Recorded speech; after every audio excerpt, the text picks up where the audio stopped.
Ole tuna hlakan ngai thak tur hi hringnun khovel hi sual chang that chang nei me hring kan nia ana thu hi a thai de veng mo ron ngai kha vero le du sak takin garan siamani itan liu liu o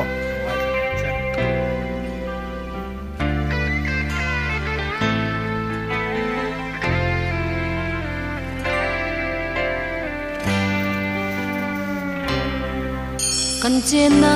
khovela hia kalal fata rong bolin ka hun le ni zong te hi ka mang ve thi ma se lom na ka mu zo lo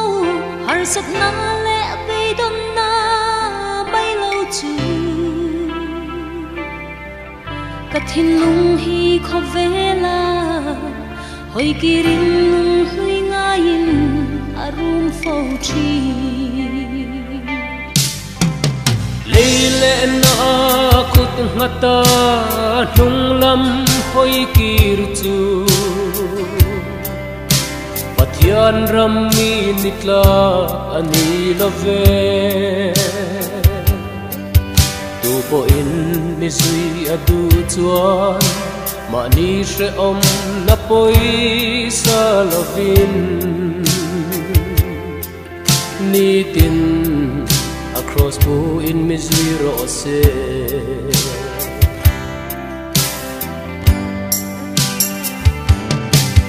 hey le chen hilal isu kan nei ro sum zong te ne eng kim kal sanin itung kan zui ta iming vangin she om tin re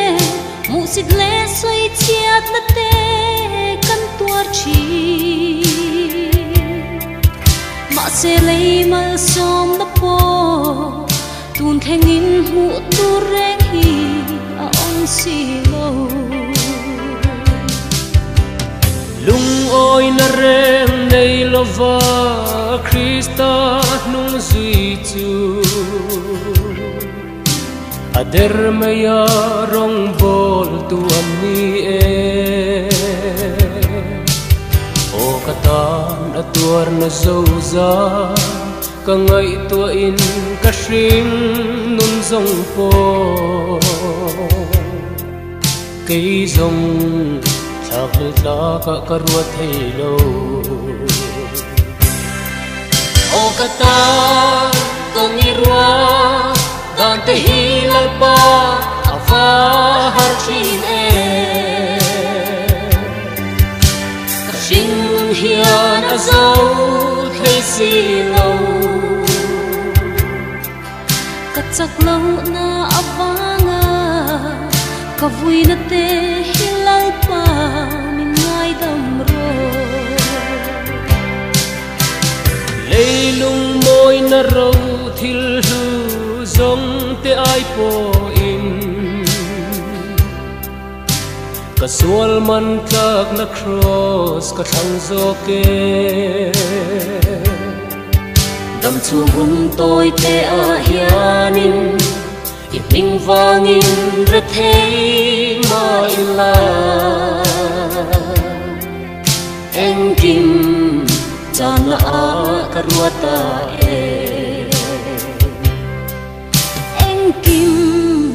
chana karwata